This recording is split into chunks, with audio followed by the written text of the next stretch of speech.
Buenas tardes a todos y ya hoy llegamos al fin de esta serie de 3 días en la que hemos estado meditando sobre la parábola del Hijo Pródigo. Han sido muchas cosas las que el Señor nos ha ido mostrando poco a poco y muchas de las que tiene todavía hoy para que nosotros podamos ver, podamos meditar y nos podamos evaluar. Recordemos que hasta aquí hemos visto quién era el hijo pródigo, cómo se forma un hijo pródigo, qué ocurre en su interior para llegar a ese punto, pero también qué cosas alrededor a veces influyen para que ellos tomen la decisión de coger y de marchar. También hemos visto qué ocurre en el interior de estas personas cuando empiezan a añorar la casa del Padre, en el momento que están pensando en volver, las luchas que ellos tienen también en esos momentos. Pero qué maravilla vimos ayer la reacción del Padre, como un Padre amoroso, como un Padre que corre hacia el Hijo que se había marchado, un Padre que le ama, que le perdona, que restablece su comunión con Él y le restablece a su posición de Hijo, cuando realmente el Hijo hay en Él un arrepentimiento verdadero para volver al Padre. Como eso lo que hace es celebrar una fiesta para celebrar la vuelta de ese hijo que, como él decía, se había perdido y es hallado. Ese hijo que voluntariamente se había ido, pero que había vuelto. Y en esta tarde vamos a ver la última parte de esta parábola. Muchas veces cuando hablamos de la parábola del hijo pródigo nos quedamos ahí, en el hijo pródigo y la reacción del padre. Y muchas veces obviamos la parte del otro hermano. Pero es muy interesante porque hay muchas cosas que nos va a enseñar, que podemos aprender. Y en cosas que quizás tendremos que cambiar nuestra forma de pensar o nuestra actitud, porque a veces caemos y tenemos este síndrome del hermano del hijo pródigo. Pero vamos a ver en esta tarde el texto que tenemos como base, ese texto final de la parábola del hijo pródigo. Está en Lucas 15, desde el versículo 25 al 32. Y dice así: Y su hijo mayor estaba en el campo, y cuando vino y llegó cerca de la casa, oyó la música y las danzas. Y llamando a uno de los criados, le preguntó qué era aquello. Él le dijo: Tu hermano ha venido, y tu padre ha hecho matar el becerro gordo por haberle recibido bueno y sano. Entonces se enojó y no quería entrar. Salió por tanto su padre y le rogaba que entrase. Mas él, respondiendo, dijo al padre: He aquí, tantos años te sirvo, no habiéndote desobedecido jamás, y nunca me has dado ni un cabrito para gozarme con mis amigos. Pero cuando vino tu hijo, que ha consumido tus bienes con rameras, has hecho matar para él el becerro gordo. Él entonces le dijo: Hijo, tú siempre estás conmigo, y todas mis cosas son tuyas, mas era necesario hacer fiesta y regocijarnos, porque tu hermano era muerto y ha revivido, se había perdido y es hallado. Viendo la historia del hermano, lo que nos habla de este otro hijo, en el que hasta aquí solamente se había hecho referencia una vez en el texto, en el primer versículo, cuando dice: también dijo, un hombre tenía 2 hijos, porque a partir de ahí nos centramos sola y exclusivamente en la persona del hijo pródigo, pero está este hermano. Este simboliza a aquella persona que siempre está, aquella persona que trabaja, aquella persona que cumple con todas las cosas.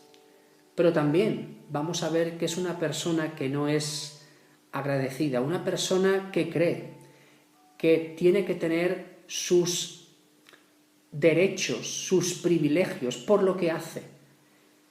Y nos vamos a dar cuenta de lo que le lleva dentro de sí. Empezaba con el texto que hemos visto para esta tarde, que su hijo mayor estaba en el campo. En ese momento él estaba haciendo como cualquier otro día. Él seguramente salía para trabajar las tierras del padre como cualquier día normal. Él salió a trabajar, porque él estaba ahí donde estaba el Padre, viviendo con el Padre, disfrutando de las cosas que tenía, aunque veremos más adelante que lo tenía todo pero no disfrutaba de nada. ¿Cuántas personas somos así? Que teniendo tanto en nuestro Padre, teniendo tantas cosas en el Señor, no las disfrutamos y vivimos una vida a un tanto por ciento muy bajo de lo que debería ser realmente. Dice que este chico estaba en el campo y cuando terminó ese tiempo de la jornada laboral, llegó cerca de la casa y oyó la música y las danzas. Ahí había algo diferente a los otros días. Nunca al volver escuchaba cosa semejante y después de venir cansado escuchaba una fiesta. ¿Qué es lo que ocurría? ¿Cuál era el motivo para que eso se estuviera llevando a cabo? Y es curioso que él no va a preguntarle a su padre qué es lo que ocurre. Le pregunta a otra persona, a un intermediario, ¿por qué no entrar directamente en la fiesta? Era el hijo, y hablar con el padre, ver el motivo por el cual se estaba llevando eso. Pero dice él que se fue a un criado y le preguntó. ¿Cuántas veces nosotros buscamos intermediarios para saber lo que Dios quiere hacer, para saber lo que Dios hace? Y buscamos en muchos sitios, preguntamos a mucha gente, pero no vamos directamente a la persona de Dios, no vamos a su palabra para saber realmente lo que Él dice, lo que Él quiere, por qué actúa como actúa, qué es lo que Él demanda de cada uno de nosotros. Y no está mal, yo no voy a decir que esté mal preguntarle cosas a un hermano, no está mal escuchar lo que opinan otras personas, pero eso nunca puede sustituir la relación personal íntima que tenemos que tener con nuestro Padre, con el Señor. Él se saltó eso, y eso le produjo un inconveniente, porque cuando le preguntó al criado, el criado le dio una respuesta muy superficial, porque el criado le contestó, le dijo, tu hermano ha venido y tu padre ha hecho matar el becerro gordo por haberle recibido bueno y sano. Es algo muy por encima de lo que realmente ocurrió. Fijaros que este chico solo escucha que ha llegado su hermano, ese hermano que quiso la parte de la herencia que le correspondía, ese hermano que había ido a vivir la vida por ahí, fuera de la casa del padre, queriendo disfrutar, vivir como él quisiera, y que había vuelto. Y porque estaba bien, le estaban haciendo una fiesta. Pero esto distaba mucho de la realidad. Si realmente él hubiera querido escuchar directamente de su padre el por qué se estaba celebrando esa fiesta, el padre seguramente le hubiera dicho cosas muy diferentes. ¿Qué le hubiera dicho? Mira, tu hijo se fue, tu hermano se fue, tu hermano desperdició, es verdad, toda la herencia por ahí viviendo perdidamente. Pero tu hermano se vio obligado a ser un siervo de otra persona, a hacer un trabajo que nadie quería hacer. Realmente tu hermano se arrepintió, se acordó de lo que tenía aquí, se levantó, se tragó todo el orgullo que él tenía y humillado vino aquí. Yo le recibí, pero él se puso delante de mí y me pidió perdón. Él me dijo que no era digno de ser llamado mi hijo. Todo eso hizo el hijo y todo eso pasó. Y al haberlo recibido bien, yo celebro que volvemos a tener comunión, que lo he restablecido a su posición de hijo. ¿Cuántas cosas, cuántos detalles se obviaron y él no conocía? Porque eso, ¿qué es lo que le produjo?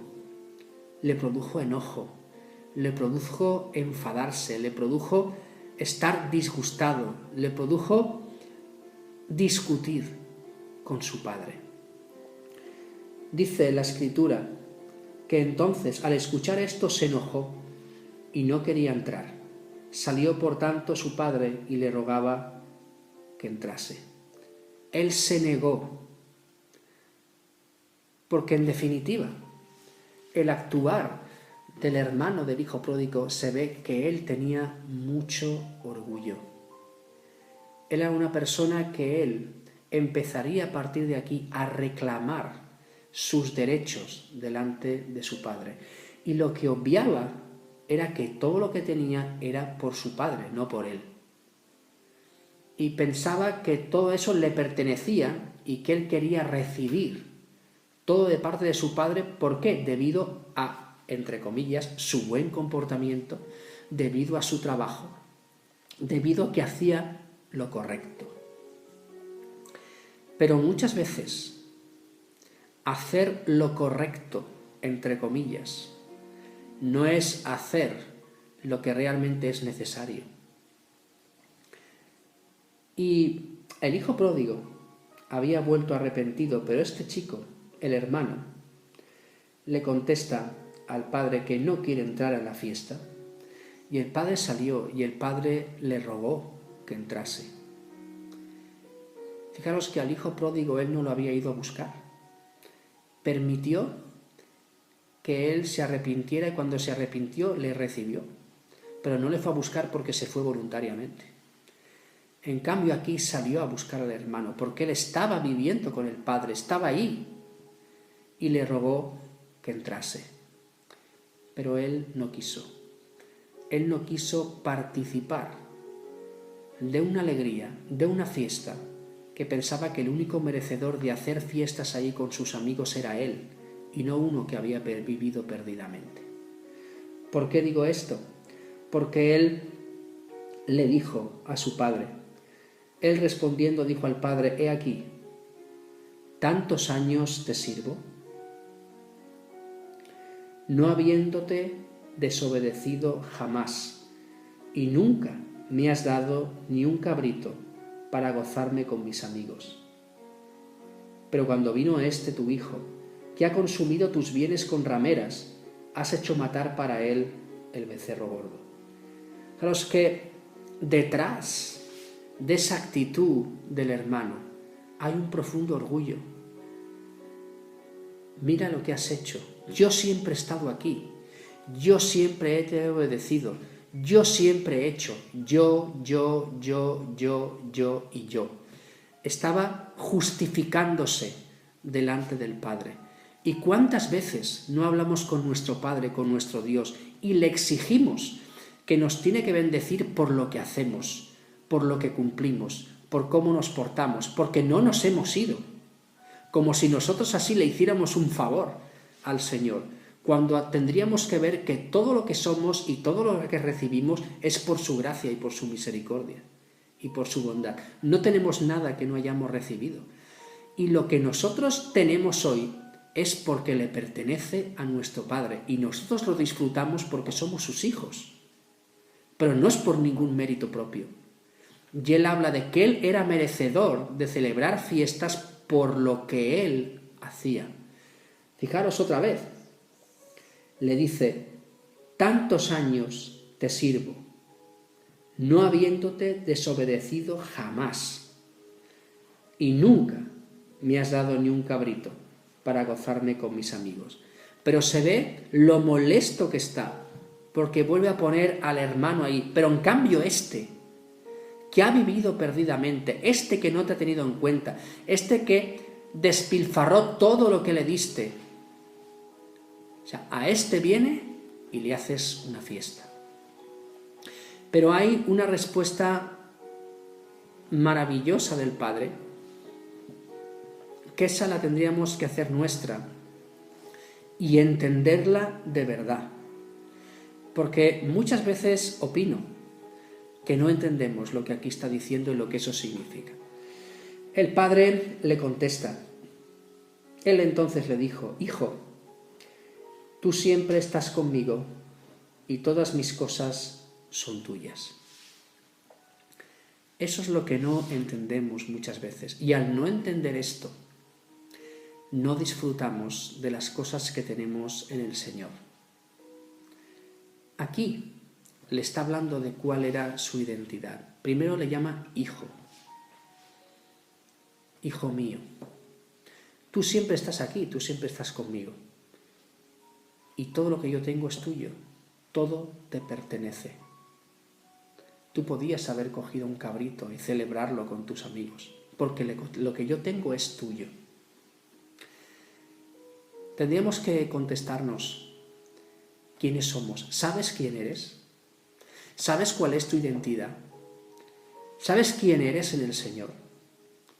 Porque si fuéramos realmente conscientes de quiénes somos de verdad, de qué es lo que tenemos por ser hijos de Dios, no tendríamos que tener todas estas actitudes de reclamar, de justificarnos, de exigir a Dios nada, porque nos daríamos cuenta de que lo que somos y tenemos es por Él. Pero nosotros tenemos que trabajar y tenemos que crear nuestra identidad, quiénes somos. Y muchas veces esa identidad va marcado por lo que somos, por lo que sabemos hacer, va marcado mucho por dónde está, por las amistades que tenemos, por el lugar donde hemos nacido. Hay cosas alrededor que ayudan a construir esa identidad. Pero una identidad se puede construir de dos maneras. Y una diríamos que es construir la identidad por la ley del mínimo esfuerzo. Y hay mucha gente que trabaja su identidad y lo que tiene es una identidad robada. Una identidad que se fija en los demás. Una identidad que va copiando constantemente cosas y actitudes que tienen los demás. Y de la suma de muchas cosas que va cogiendo, crea una suya. Pero es que no es propia.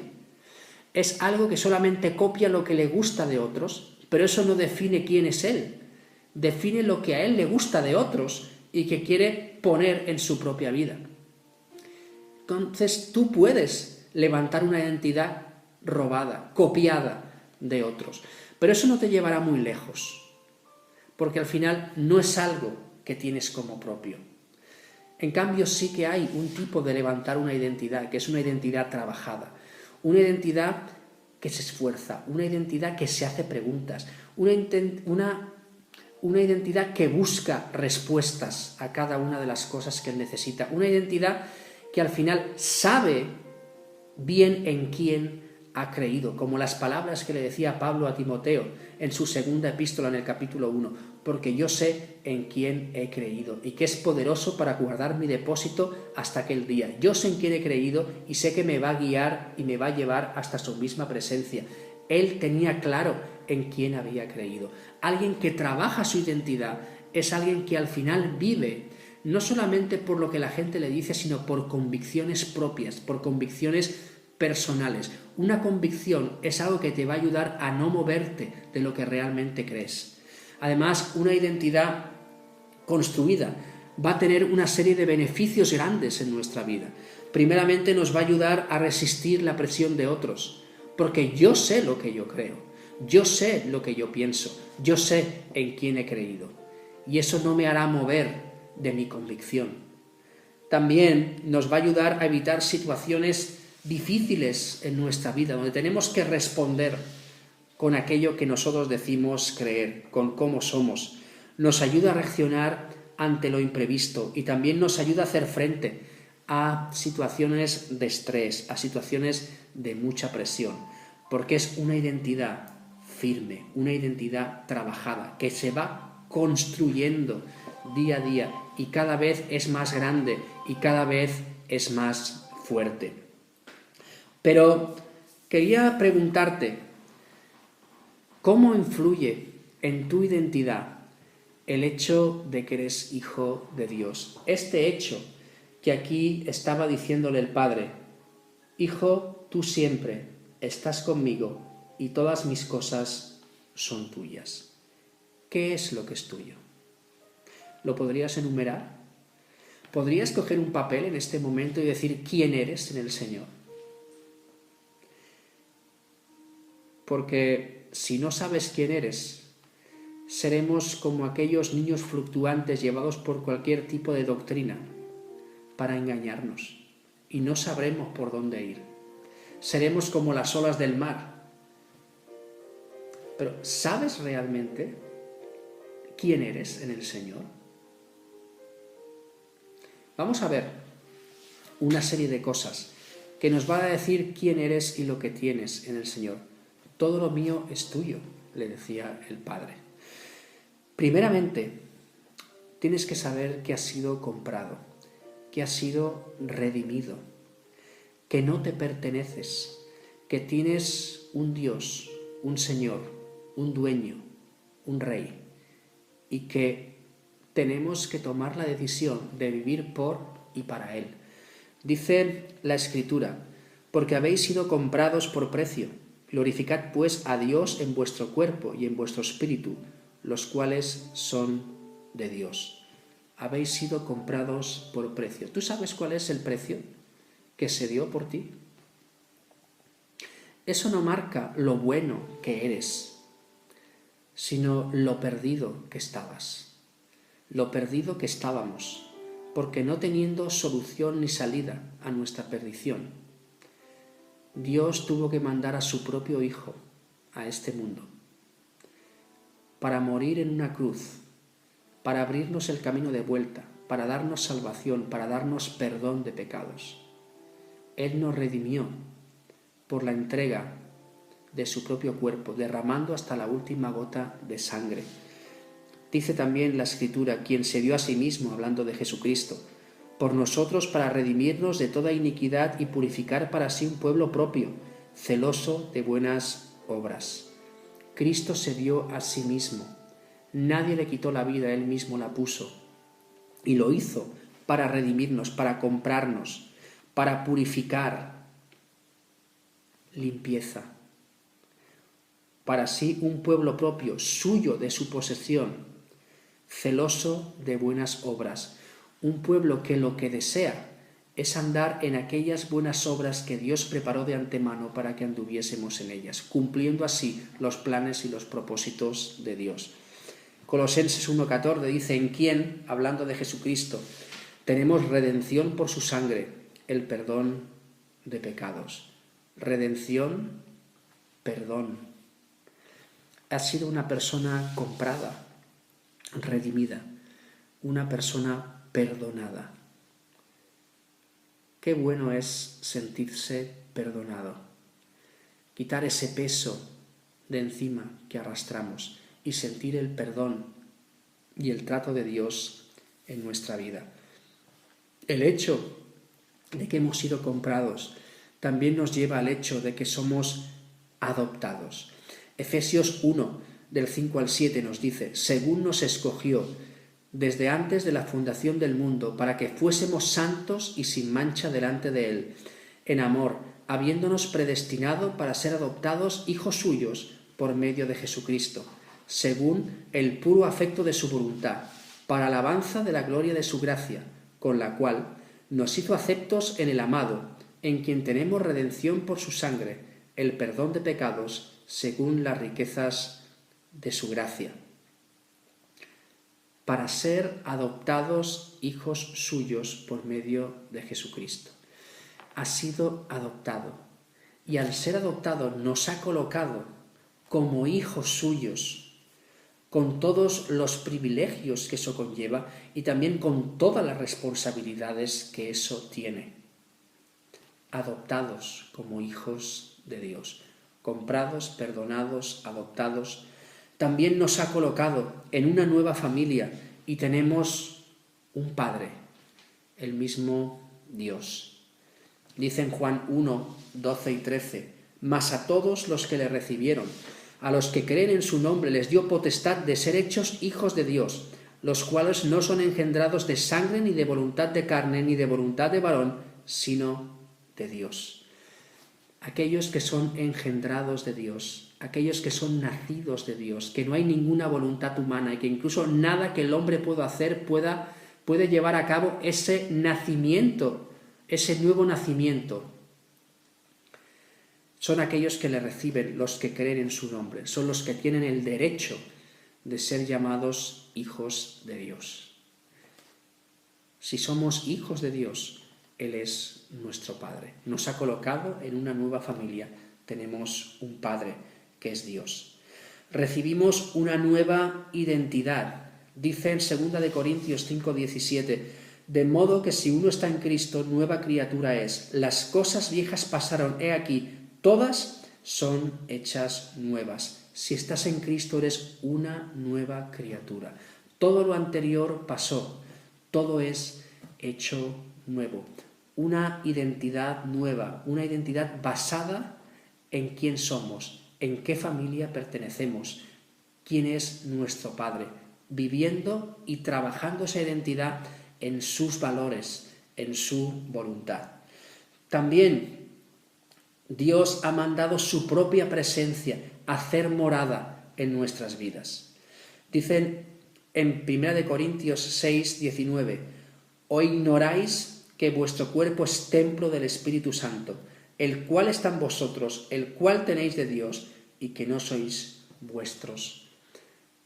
El Señor nos mandó el Consolador, el Espíritu Santo, que siempre está con nosotros. Puedes apreciar y valorar que en tu interior mora la misma presencia de Dios. También podemos ser personas seguras, tenemos una seguridad en el Señor. Dice el Salmo 78, 53, los guió con seguridad de modo que no tuvieran temor. Y Efesios 4, 14, que es las arras de nuestra herencia hasta la redención de la posesión adquirida para alabanza de su gloria.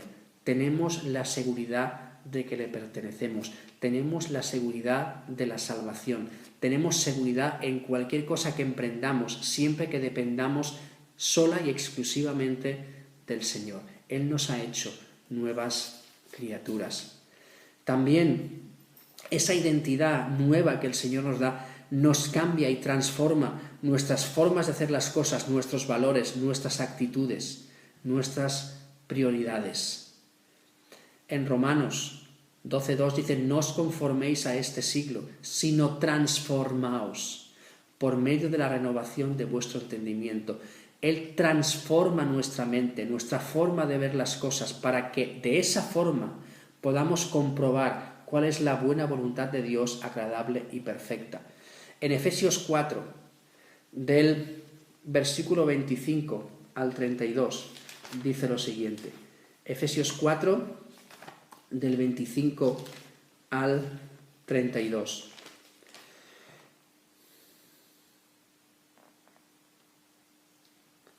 Leeremos desde el 24. Dice, y vestidos del nuevo hombre, creado según Dios en la justicia y santidad de la verdad. Por lo cual, desechando la mentira, hablad verdad cada uno con su prójimo, porque somos miembros los unos de los otros. Airaos, pero no pequéis, no se ponga el sol sobre vuestro enojo, ni deis lugar al diablo.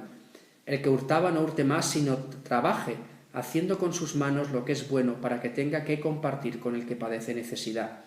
Ninguna palabra corrompida salga de vuestra boca, sino la que sea buena para la necesaria edificación, a fin de dar gracia a los oyentes. Y no contristéis al Espíritu Santo de Dios, con el cual fuisteis sellados para el día de la redención. Quítense de vosotros toda amargura, enojo, ira, gritería y maledicencia y toda malicia. Antes, sed benignos unos con otros, misericordiosos, perdonándoos unos a otros, como Dios también os perdonó a vosotros en Cristo. Una nueva criatura, dice, vestíos del nuevo hombre. Y hay que desechar lo antiguo. Fijaros que aquí hay un cambio de forma de vida. Desechar la mentira, hablar la verdad, cada uno con su prójimo. El que hurtaba, no hurte más. La opción, ¿cuál es? La de la nueva vida. Sino que trabaje y tenga que compartir con el que padece necesidad. El que hablaba mal, ninguna palabra corrompida salga de vuestra boca, sino la que sea buena para la necesaria edificación, a fin de dar gracia a los oyentes. Quitar de nosotros amargura, enojo, ira, gritería, maledicencia y toda malicia. Y lo que sí debemos de trabajar es ser benignos unos con otros, misericordiosos y perdonándonos, como el ejemplo que tenemos de perdón de Dios en la persona de Jesucristo. Y también lo que tenemos es que tenemos una herencia por ser hijos. Qué bueno, el Señor nos ha hecho herederos suyos. Dice en Romanos 8:17, y si hijos, también herederos, herederos de Dios y coherederos con Cristo, si es que padecemos juntamente con Él, para que juntamente con Él seamos glorificados. Hijos, herederos y coherederos. Y todo lo que hagáis, hacedlo de corazón como para el Señor y no para los hombres, sabiendo que del Señor recibiréis la recompensa de la herencia, porque a Cristo el Señor servís. Colosenses 3, 23 y 24. Que del Señor recibiréis la recompensa de la herencia, porque a Cristo el Señor servís. En Hechos 20:32 dice: y ahora, hermanos, os encomiendo a Dios y a la palabra de su gracia, que tiene poder para sobreedificaros y daros herencia con todos los santificados. Daros herencia con todos los santificados. Fijaros que Él nos ha hecho herederos. Pero hay muchas más cosas que el Señor ha hecho. El Señor te ha justificado, te ha declarado justo, no porque tú seas justo delante de Él, sino porque nos ve justos a través del sacrificio de Cristo. Nos ha santificado, nos ha sacado del mundo y nos ha puesto en su familia, en su pueblo. Nos ha declarado santos también por el sacrificio de su Hijo. Tenemos esa posición por pertenecerle a Él. Pero para desarrollar esa identidad basada en el Señor, basada en sus valores, basada en quiénes somos porque le pertenecemos, hay algo importante y básico que tiene que desarrollarse en nuestra vida, que es la fe. Sabéis que la fe en Hebreos 11:1 dice que la fe es la certeza de lo que se espera, la convicción de lo que no se ve. Es certeza y convicción. Eso produce una identidad fuerte, una identidad firme. Estar seguro y convencido. Esa parte es vital en nuestra vida. Al final, nuestra fe lo que marca es en quién confiamos y a quién tenemos que dejar actuar en nosotros y a quién tenemos que dejar que desarrolle su carácter en cada uno de nosotros. Había una antigua canción que decía: las virtudes de Cristo se vean en mí. Eso es lo que tenemos que dejar fluir en nuestras vidas, porque tenemos que dejar que la persona de Jesús sea formada en cada uno de nosotros, para que seamos su imagen. Pero para eso tenemos que desarrollar una identidad fuerte y firme, basada solamente en Él, en sus propósitos, en su palabra, en su voluntad. Una fe que se mueve, una fe que se desarrolla de una forma correcta. Es una fe que nos hace crecer en la dimensión intelectual, quita las dudas que pueda haber. También nos ayuda a confiar en la dimensión emocional, nos ayuda a quitar los temores y las inseguridades. Pero también la fe es algo que se tiene que llevar a cabo, es algo que se tiene que ver en nuestras obras. No basta con decir que tenemos fe, como habla Santiago, sino que se tiene que ver en nuestra forma de actuar. Dice Santiago 2:17, así también la fe, si no tiene obras, es muerta en sí misma. Debemos actuar en nuestra vida en base a aquello que creemos. Pero es muy necesario saber a quién pertenecemos y qué tenemos por ser hijos de Dios, porque si no, vamos de un lado para otro y realmente estamos perdiendo el tiempo, no estamos aprovechando lo que realmente tendríamos que vivir, porque si sabemos quién somos en el Señor, eso tiene que producir fortaleza y seguridad en nuestra vida, que es lo que se quiere, una identidad, como decíamos al principio, una identidad trabajada, una identidad que sabe en quién ha creído, que tiene convicciones fuertes y profundas, una identidad que está arraigada en el Señor, que está bien cimentada. En el capítulo 3 de Colosenses nos dice el texto, hablando de nuestra antigua vida y de la nueva, del 5 al 17, dice: haced morir pues lo terrenal en vosotros, fornicación, impureza, pasiones desordenadas, malos deseos y avaricia, que es idolatría. cosas por las cuales la ira de Dios viene sobre los hijos de desobediencia, en las cuales vosotros también anduvisteis en otro tiempo cuando vivíais en ellas. Pero ahora, dejad también vosotros todas estas cosas: ira, enojo, malicia, blasfemia, palabras deshonestas de vuestra boca. No mintáis los unos a los otros, habiéndoos despojado del viejo hombre con sus hechos, y revestidos del nuevo, el cual, conforme a la imagen del que lo creó, se va renovando hasta el conocimiento pleno, donde no hay griego ni judío, circuncisión ni incircuncisión, bárbaro ni escita, siervo ni libre, sino que Cristo es el todo y en todos.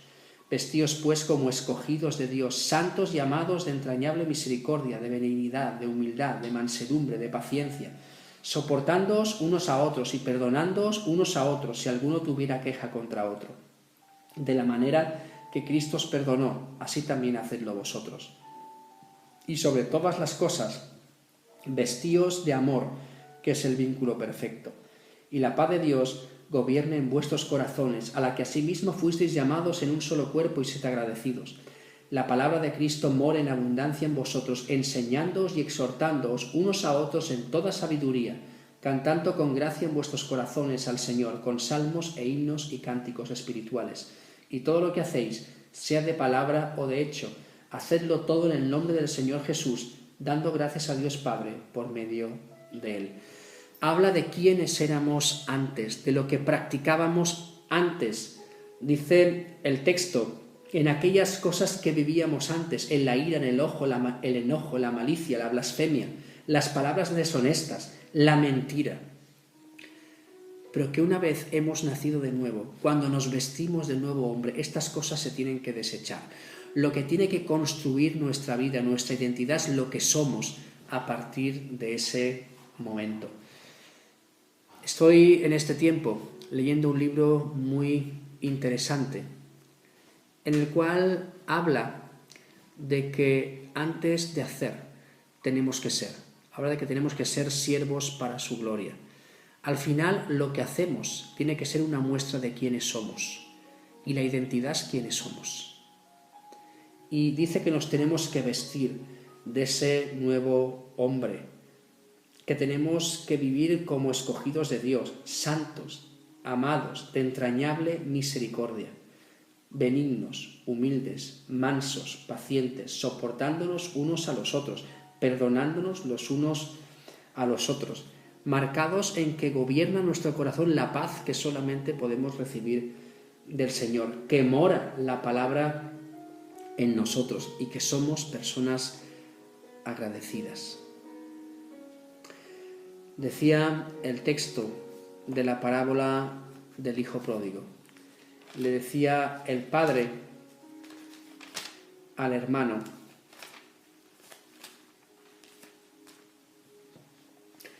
hijo, tú siempre estás conmigo y todas mis cosas son tuyas. Tú estás conmigo y todo lo mío es tuyo, dice el Señor. Hemos visto en esta mañana algunas cosas que somos en el Señor, que tenemos en el Señor. Y como decía, saberlo y vivirlo nos va a ayudar a desarrollarnos, nos va a ayudar a tener convicciones fuertes, profundas y a estar completamente seguros, a mantenernos firmes. Pero no seamos como este chico, que él no sabía lo que tenía. Y él simplemente, pensando en él, justificándose, reclamando sus derechos, no pudo disfrutar de cómo el Padre había perdonado a su hijo y lo había recibido, sino que él se comparó y pensó que él era digno y más merecedor de la bondad de su padre que su hermano que había vivido perdidamente.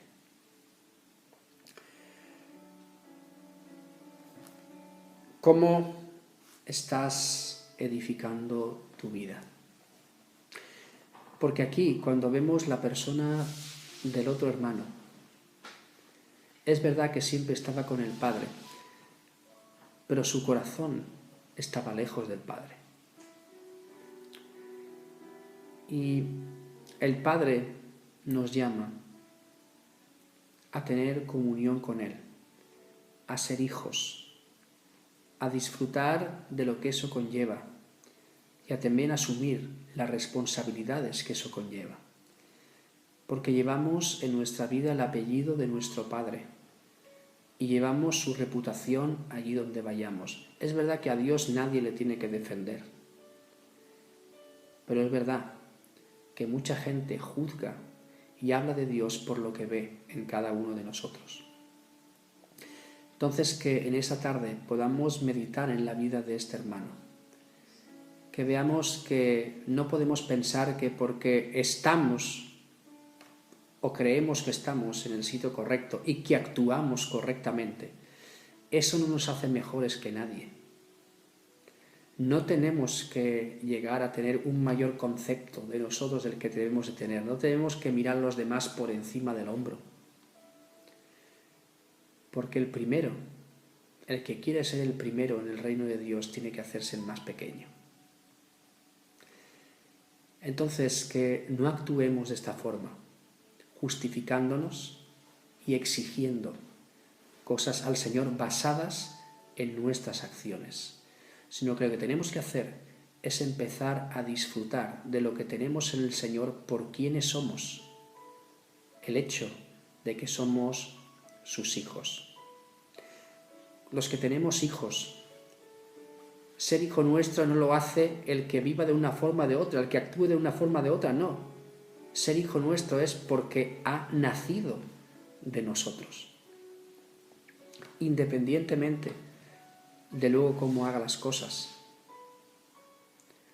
Tenemos que desarrollar más quiénes somos y no basar nuestra vida solamente en lo que hacemos, en acallar nuestra conciencia, porque él, este hermano del hijo pródigo, estaba lleno de sí mismo. Yo soy el que trabajo bien, yo soy el que te sirvo, yo soy el que no te desobedezco, yo. Y donde hay mucho de mí, cabe muy poco de Dios. Y tengo que soltar mi yo para llenarme del Señor. Lo que le pasó al hijo pródigo, que tuvo que soltar todo su orgullo,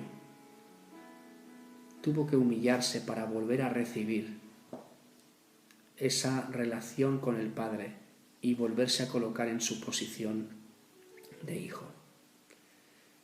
Somos hijos de Dios, vivamos conforme a eso, pero sobre todo te animo a que hagas ese esfuerzo de leer su palabra y que puedas apuntar en un papel todo aquello que dice la Escritura que tú eres por ser su hijo.